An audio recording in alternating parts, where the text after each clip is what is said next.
Good morning, student. Welcome to Mayank Mathmania YouTube channel. I hope you are doing well. Today we will discuss class 9th real number topic, जिसमें अभी तक हमने पढ़ा है number के बारे में. ठीक है, फर्स्ट लेक्चर पूरा किस पे था? नंबर पे था. सेकेंड लेक्चर नंबर लाइन पे था, मतलब संख्या रेखा पर. फिर तीसरा जो है मैंने परिवर्तन करना सीखा, यानी change into decimal to rational and rational to decimal. मतलब आपको दशमलव से परमेय संख्या में और परमेय संख्या से दशमलव में बदलना सिखाया गया है. आज हम डिस्कस करेंगे कि कोई भी दो रेशनल नंबर है, उनके बीच कैसे हम बहुत सारी रेशनल नंबर पा सकते हैं. कोई भी दो रेशनल है, उसके बीच आप जानते हैं कि अनंत रेशनल नंबर होते हैं, यानी infinite number of rational number are always present. ठीक है, तो अब आइए उसी के साथ साथ हम आज और भी डिस्कस करेंगे इर्रेशनल नंबर के बीच, किन्हीं दो इर्रेशनल नंबर के बीच बहुत सारे इर्रेशनल नंबर. ठीक है, तो आज आपको बहुत कुछ जानने को मिलेगा. A lot to know, a lot to discuss, but before starting this lecture, please like, share, subscribe Mayank Mathmania YouTube channel. आइए डिस्कस करते हैं. तो आज जैसे ये क्वेश्चन है, फर्स्ट क्वेश्चन मैं लेता हूं. जैसे कह रहा 3 और 4 के बीच 6 रेशनल नंबर, यानी 3 और 4 हैं. ठीक है, 3 और 4. सबसे पहले हम देखिए, इसको हम नंबर लाइन पे दिखाते हैं कि 0, 1, 2, 3, 4. ठीक है, अब इन्हीं के बीच मुझे 3 और 4 ये दोनों क्या है बेटा? रेशनल नंबर है कि नहीं? रियल नंबर है. रियल नंबर के अंदर रेशनल नंबर है. ठीक है, अब ये रेशनल नंबर हैं, तो इनके बीच मुझे 6 चाहिए. कितने चाहिए? 6 रेशनल नंबर चाहिए. मतलब इन्हीं के बीच और कौन कौन से रेशनल नंबर आ सकते हैं? तो ऑब्वियसली इस बात है, वो पॉइंट में होंगे या अपॉन में होंगे. ठीक है, तो अब देखिए कैसे हो सकते हैं, और अनंत होंगे. ध्यान रखिए, इन दोनों के बीच अनंत रेशनल नंबर आ सकते हैं. Infinite number of rational number are present. ठीक है, तो अब देखिए यहाँ पर क्या क्या चीज होगी. जैसे मैं लेता हूं, इसका प्रोसेस क्या है. तो दो प्रोसेस हैं. फर्स्ट मेथड आसान सा है, सेकंड वाला मैं हल्का सा बताऊं, बाकी आप कर लोगे. ठीक है, वो लेकिन लेंदी है. तो फर्स्ट मेथड, ठीक है, जो पहला मेथड है, उसमें करना क्या होता है. जैसे मैंने 3 लिखा और 4 लिखा. ठीक है, अब इसके बीच कितने रेशनल नंबर कह रहा है मुझसे? 6. ठीक है, तो ये बताओ, इसको हम अपॉन में 1 लिख सकते हैं, इसको अपॉन में 1 लिख सकते हैं, कोई फर्क पड़ेगा नहीं. दोनों का ही डिनोमिनेटर सेम है ना. ठीक है, एक एक दोनों का है. ठीक है, कल को यहाँ 2 भी हो सकता है, यहाँ भी 2. अगर नहीं है तो बनाना पड़ेगा डिनोमिनेटर इक्वल. हर बिना समान हुए काम नहीं चलेगा. अब मुझसे अगर 6 कह रहा है, तो मैं एक ज्यादा यानी 7 से ऊपर नीचे मल्टीप्लाई करूंगा. ठीक है, समझ रहे हो? एक ज्यादा नंबर, यानी 6 है तो 7, अगर 9 है तो 10, और अगर 15 है तो 16 से ऊपर नीचे मल्टीप्लाई कर देंगे. ठीक है, ऐसा हम इसलिए करते हैं ताकि सेट हो जाए पूरे, मतलब आपका एकदम फिक्स तरीके से अच्छा खासा इसमें, मतलब आपको समझ में आ जाए, दिखने लगे कि हाँ ये अब बांटा जा सकता है इस रूप में, हिस्सा लग सके. ठीक है, इसका शेयर आ सके. तो अब देखिए 7 1 जा 7 हो गया, 3 7 जा 21. ठीक है, अब देखो 4 7 जा 28, 7 1 जा 7. तो अब आप देख क्या रहे हैं कि जैसे यहाँ 7 है और यहाँ 7, तो 7 के फॉर्म में हिस्सा बढ़ गया ना. तो यहाँ पर देखिए, अब 21 है, 6 चाहिए, कितने आसानी से आपको मिल जा रहे हैं सारे रेशनल नंबर. तो वो रेशनल नंबर देखिए, जैसे मैं यहाँ पर कह सकता हूँ 22/7 एक रेशनल नंबर हुआ. ठीक है, फिर दूसरा बेटा 23/7, ये दूसरा हो गया. फिर आप देखिए 24/7, ये तीसरा हो गया. फिर चौथा देखेंगे तो आप कहोगे 25/7 यानी 25/7, ये चौथा हो जाएगा. ठीक है, फिर 26/7 और 27/7. तो आप देखो यहाँ 3 और 3 6, ऑटोमेटिक पूरी तरह से बैलेंस चल रहा ना ये. तो आप देखोगे मैंने क्यों शायद, मतलब अगर 6 चाहिए तो मैंने क्यों 7 से मल्टीप्लाई किया, ताकि हिस्सा लग सके. ठीक है, तो अब आप समझ चुके हो ये सारी चीज. अब इसी तरह मैं एक और क्वेश्चन लेता हूं. ठीक है, तो आइए देखिए वो क्वेश्चन क्या है. तो जैसे मैंने क्वेश्चन ले लिया कि क्वेश्चन ये है कि अब आपसे कह रहा 3/5 और 4/5, 3/5 और 4/5. अब इसके बीच कह रहा है 5 रेशनल नंबर बताइए. पहले देखिए डिनोमिनेटर इक्वल है या नहीं है, तो आप कहोगे बिल्कुल इक्वल है.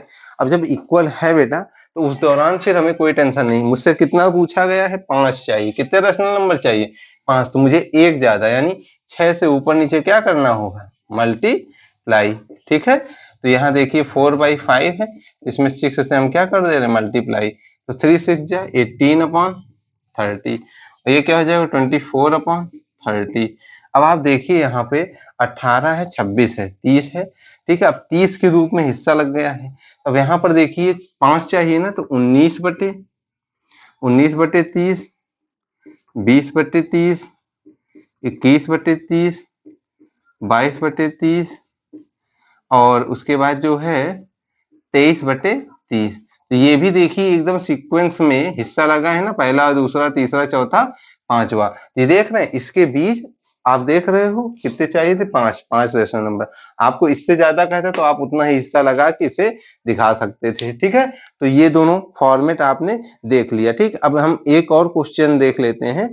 जैसे मुझे कह रहा है कि 9 रेशनल नंबर चाहिए 0 और 0.1 के बीच, 0 और 0.1 के बीच 9 रेशनल नंबर चाहिए। तो अब देखो 0 क्या है, ये देखिए 0 ये है, इसको हम अपॉन में 1 लिख सकते हैं, ठीक है। और यहाँ पर 0 और 0.1 के बीच कह रहा है, 0.1, ठीक है। इसको मैं पॉइंट अगर हटाऊं, देख रहे हो यहाँ क्या हो जाएगा 1/10, यानी मैं इसको क्या लिख सकता हूँ 1/10। तो अब आपके सामने 0/1 और 1/10, इसके बीच कितने चाहिए, 9 रेशनल नंबर चाहिए, ठीक है। कितने चाहिए, 9 रेशनल नंबर मुझे पता करना है। अब आप समझिएगा, क्या डिनोमिनेटर दोनों का इक्वल है, आप कहोगे नहीं है, तो सबसे पहले तो डिनोमिनेटर इक्वल किया जाए। तो आप देखोगे 10 और 0 को मल्टीप्लाई, आप कहोगे 0 और 10 1 जा 10 और यहाँ हो जाएगा बेटा 1/10। ऐसा पूरी तरह से समझ चुके होगे, है ना, कि यहाँ पे डिनोमिनेटर इक्वल होगा तभी हम यहाँ पे रैशनल नंबर निकाल सकते हैं। अब 9 चाहिए, तो 1 ज्यादा 9 1 10, 10 से ऊपर नीचे क्या कर लिया जाए बेटा, मल्टीप्लाई, ठीक है, ताकि हिस्सा लगाया जा सके। तो अब 0/10 हो, 0/100 हो चुका है, तो ये हो गया है बेटा 10/100, ठीक है। अब इसके बीच 9 चाहिए, तो आप देखो आराम से 1/100, 2/100, 3/100, ठीक है, 4/100, इसके बाद फिर 5/100, 6/100, 7/100 और 8/100, 9/100। तो आप देख रहे हैं 9 संख्याएं इसी के बीच में आपने फाइंड कर लिया, ठीक है। अब आइए एक क्वेश्चन हम और लेते हैं। जैसे कह रहा है -3/11 और 8/11 के बीच आपको कुछ रैशनल नंबर चाहिए। अब देखिए जैसे यहाँ कह रहा है -3/11, तो -3/11 ले लीजिए। दूसरा जो नंबर हो 8/11, 8/11, इसके बीच कितने रैशनल नंबर मुझसे कह रहा है, 10। तो आप देखिए 10 रैशनल नंबर मुझे पाना है। तो आप देखिए एक वैल्यू निगेटिव है और एक वैल्यू बेटा पॉजिटिव है, ठीक है। तो अब आप समझिएगा, जैसे अब मुझे 10 चाहिए, तो मैं फिर से पहले देखूंगा क्या डिनोमिनेटर इक्वल है, तो आप कहोगे हाँ इक्वल तो है। फिर मुझे 10 चाहिए, तो मैं किससे मल्टीप्लाई करूंगा, वेरी गुड, 11 से, यानी 11 से ऊपर नीचे मल्टीप्लाई कर लीजिएगा, ठीक है। 11 से ऊपर नीचे मल्टीप्लाई कर लिया। अब यहाँ देखोगे 33/121 और यहाँ 88/121, ठीक है। अब मुझे 10 चाहिए, तो मैं देखिए आप चाहो तो यहां से माइनस, अब देखिए -33 है ना, तो -32/121, -31/121, अप टू डॉट डॉट। इसको आप चाहो तो यहीं पे ही पा सकते हो, जैसे -30/121, -29/121, -28/121, ऐसे ही आप इसको 10 ऐसे सीक्वेंस में भी पा सकते हो। और अगर आपको इस तरह देखिए अच्छा नहीं लगता देखने में, तो मैं इसको थोड़ा और डिजाइन बनाना चाह रहा हूँ, मतलब बीच बीच में गैप देके। जैसे मैं देख रहा हूँ, अगर मैं 33 है तो मैं 23/121 भी तो कर सकता हूँ ना, ठीक है। तो ठीक है, ये हो गया। और उसके बाद फिर देखो मैं चाहूं तो यहाँ पे और क्या कर सकता हूँ, 13/121, फिर -3/121, फिर आप देखोगे प्लस का 3/121, 13 का 121 और 23 का 121, ठीक है। फिर यहाँ पर 33 का 121, 33 के बाद 33 33 है तो फिर 30 की जगह 43/121, मतलब आप कैसे भी इन्हीं के बीच रेंज होनी चाहिए। ठीक है, मतलब आप 87/121 तक आराम से इसमें पा सकते हो। ठीक है, तो इसके बीच आपको जितनी चाहिए उतनी निकालिए। कोई जरूरी नहीं है कि एकदम तुरंत अगल ही बगल के हों, एकदम इस साइड के अगल बगल के हों, जैसे 87, 86, 85, 84 इस तरह अपॉन 121 हो। और कोई जरूरी भी नहीं कि बीच में इतनी इतनी डिस्टेंस हो। आपको बस 10 निकालनी है, मैंने बना लिया, हिस्सा लगा दिया है, और 10 चाहे शुरुआत के कर लीजिए चाहे बाद के कर लीजिए। ठीक है, तो इसको आप समझ चुके हो अच्छे से, है ना। अब आइए हम इर्रेशनल नंबर, जैसे कोई क्वेश्चन ऐसा भी आ सकता है कि अगर आपको कह दिया जाए कि इन दोनों रैशनल के बीच भी इर्रेशनल फाइंड करने को कह सकता है, और आपसे किन्हीं दो इर्रेशनल के बीच भी आपको इर्रेशनल नंबर फाइंड करने को कह सकता है। तो मैं एक क्वेश्चन जैसे कोई मुझे मिलता है तो मैं तुरंत बता रहा हूं, जैसे आपसे कह रहा फाइंड 3 इर्रेशनल नंबर बिटवीन 5/7 और 9/11। जैसे कह रहा 5/7 और 9/11 के बीच कितने इर्रेशनल नंबर चाहिए, कह रहा 3 इर्रेशनल। कितने इर्रेशनल? 3। अब बेटा सुनिए, अब की अभी तक आप परमेय नंबर पा रहे थे, अब क्या आपको पाना है? अपरिमेय। अपरिमेय को जरा एक बार फिर से दिमाग में बैठाओ। मैंने कहा था जो आपका अशांत हो, ठीक है, समझ रहे हो, और वो अनावर्ती हो। अनावर्ती का मतलब समझते हो बेटा? आवर्त का उल्टा। आवर्त क्या होता है? आवर्त का मतलब कोई चीज सीक्वेंस में बार बार आए, जबकि अनावर्ती का मतलब कोई चीज सीक्वेंस में बार बार ना आए, आगे पीछे। जैसे 2-3 आ रहा तो हो सकता है 5-6 आ जाए, फिर ये हो सकता है जैसे 5-5 आ जाए, है ना। तो अनावर्ती में सीक्वेंस आपका कोई जरूरी नहीं एक ही जैसा हो। ठीक है, अगर एक जैसे हो जाएगा तो फिर आप समझिएगा वो आपकी रैशनल नंबर हो जाएगी, अपरिमेय नहीं होगी। ठीक है, तो आप समझिएगा अलग अलग होना जरूरी है। ठीक है, सीक्वेंस नहीं बनना चाहिए, तभी वो अनावर्ती होता है। इसमें बार बार एक सीक्वेंस रिपीट होता है, इसमें कोई भी सीक्वेंस रिपीट नहीं होना चाहिए। ठीक है, तो अशांत इसलिए होता है क्योंकि आप जानते हो संख्याएं समाप्त नहीं होती हैं, डॉट डॉट में आती है। जैसे मैं लिख दूं 3.14, ठीक है, फिर मैं कह दूं 144, ठीक है, फिर मैं कह दूं 1,444, फिर मैं कह दूं 1,444, तो आप up to dot dot dot ऐसे बढ़ाते चले जाओगे। आप देखो पहले 1,4 आया, फिर 1,4 आया, अब 4,1,4,4, फिर 4,1,4,4,4,4, मतलब कोई सीक्वेंस बन ही नहीं रहा है। एकदम ऐसे ही आप जानिएगा, यहाँ पर कोई सीक्वेंस बनने नहीं पाएगा, इसीलिए वो क्या होता है? अनावर्ती। इसका कोई भी चीज रिपीट बार बार नहीं। जैसे संख्या तो डिजिट तो रिपीट होगी, लेकिन क्या पैटर्न रिपीट हो रहा है क्या? 14 वाला फिर आगे 14 14 14 हो रहा है क्या? नहीं, अब तो 4,4,4,1 हो रहा, फिर 4,4 हो रहा, फिर 4,1,4, मतलब उल्टे सीधे ढंग से जैसे हो रहा है, उल्टा सीधा ढंग हो रहा। आवर्त आपका एक निश्चित समय के बाद रिपीट होता है, इसीलिए वो आवर्त कहलाता है। आवर्त का मतलब एक निश्चित समय के बाद कोई चीज आए। जैसे 2-1 है तो फिर 2-1 2-1 2-1 2-1, तो अब देखिए 2-1 का क्या है बेटा? रिपीटेशन हो रहा है, तो इसलिए आवर्त यहाँ पर 2-1 2-1 2-1 का है, जबकि यहाँ कोई भी आवर्त है ही नहीं, इसलिए इसे क्या नाम दिया गया? अनावर्त। तो आप समझ चुके होंगे हर चीज ना, बहुत अच्छा। अब आइए क्वेश्चन पे बात कर लेते हैं।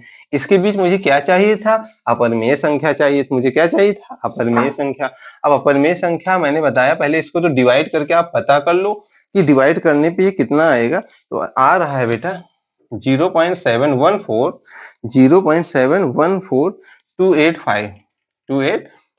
जबकि 9 और 11 को एक किनारे डिवाइड करोगे आप तो यहाँ आएगा बेटा 0.81 up to dot dot dot.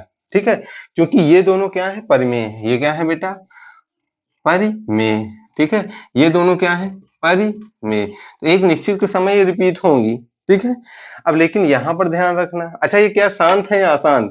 तो आप कहोगे ये आगे बढ़ता चला जा रहा है ना ऐसे ऐसे ऐसे, तो इसलिए ये जो है यहाँ पर क्या हो जा रहा है? ये जो है आपका इसके बाद रिपीट हो जाएगा ये। ठीक है, तो कहने का मतलब ये आपका शांत नहीं है, ये अशांत है। ये क्या है? अशांत है, क्योंकि ये आगे बढ़ता चला जाएगा, खत्म होगा ही नहीं। ठीक है। जबकि ये क्या है आपका शांत क्या होता है, जैसे मैंने भाग किया, मैंने शुरुआत में सब बताया है, जैसे मैंने भाग दिया, भागफल क्या है 0.25, अब इसके आगे कोई भी शेषफल नहीं बच रहा है, ठीक है। जब शेषफल नहीं बच रहा है तो वही क्या हो जाता है, वहीं पे शांत हो जाता है भाग, ठीक है। तो ये बेटा क्या है, ये परिमेय है, अभी ये क्या है परिमेय, क्योंकि एक समय के बाद रिपीट होंगे, ये क्या होंगे एक समय के बाद रिपीट होंगे। जैसे यहाँ 8 1 8 1 का रिपीटेशन हो रहा है ना, यहाँ पे इसके बाद ये पूरा रिपीट होगा, ठीक है। तो इसके बाद फिर से देखोगे तो यही आ जाएगा 7 1 4 2 8 5, ठीक है। तो ये आप देख रहे हो एक सीक्वेंस के बाद रिपीट हो रहा है, जबकि यहाँ पे भी 8 1 के बाद रिपीट हो रहा है, लेकिन अपरिमेय रिपीट नहीं होता है, ठीक है। अपरिमेय कोई भी सीक्वेंस रिपीट नहीं करता। तो अब देखो बेटा यहाँ पर, अब मुझे इसके बीच चाहिए, तो मैं देखो कैसे इसको पा सकता हूं। तो आप देखोगे 7.14285 है ना, यहाँ 8 1 है, तो मैं ये तो पता कर सकता हूं कि 7 1 और 8 1 के बीच मैं हिसाब लगा सकता हूं, ठीक है। ऐसी सीरीज बनाऊं कि रिपीट ना करे। तो आप देखना, जैसे मैं कह दूं 0.72 है, अब मैं यहाँ पे 3 4 5, ठीक है, या 7 2 3 एक बार किया, फिर यहाँ पर देखो 2 3 3 कर दिया, फिर 2 3 3 कर दिया, ठीक है। ये पहली अपरिमेय संख्या है 7 2 3 2, फिर मैंने 3 मतलब मैंने क्या किया 2 3 किया, फिर 2 3 3 किया, ठीक है, फिर 2 3 3 किया, फिर 2 4 बार मैंने 3 3 करा। तो आप देखिए 2 3 का सीक्वेंस कहाँ बन पा रहा है, अब तो 3 2 आ गया, फिर 3 3 आ गया, फिर 3 2 3 3 3, तो सीक्वेंस कहीं बन रहा है क्या, नहीं ना। फिर यहाँ पर देखिए और आगे क्या क्या किया जा सकता है, तो आप देखिए यहाँ तक 8 है ना, तो आप यहाँ पे जैसे मैं 7 5, ठीक है, 4 5 4 4, फिर यहाँ 5 4 4 up to dot dot dot, यहाँ सीक्वेंस फिर से नहीं बन रहा, क्योंकि मैं यहीं पे बार बार क्या कर दे रहा हूँ, खेल खेल ले रहा हूँ, ठीक है। तो आप यहाँ पे मैं बनने नहीं दे रहा हूँ, ठीक है। तो अब तीसरा जो बचा है, अब यहाँ 8 1 है ना, तो मैं आओ 8 0 पे खिलाता हूँ, जैसे 8 0 8 0 0 8 0 0 का खेल, फिर 8 4 बार 0 का खेल, ठीक है। तो आप देखिए सब के सब क्या है, अपरिमेय हैं। तो मैंने इनके बीच ऐसा सीक्वेंस सेट किया, ठीक है। आप देखिए रेंज इसी के बीच होनी चाहिए बेटा, इससे बाहर ना जाना, ठीक है। इसी के अंदर खूब खेल खेलिए 2 3, फिर 2 3 3, फिर 2 3 3, ठीक है, कोई दिक्कत नहीं होनी चाहिए, ठीक है। तो आप अच्छे से समझे होंगे, ठीक है। और एज ऑन ऑलवेज आपको भगवान भला करे, आप लोग अच्छे से पढ़ो और सब कुछ अच्छे से करिए, और हमारे चैनल मैंगो मैथमेनिया को अधिक से अधिक लाइक शेयर सब्सक्राइब कीजिए। Thank you.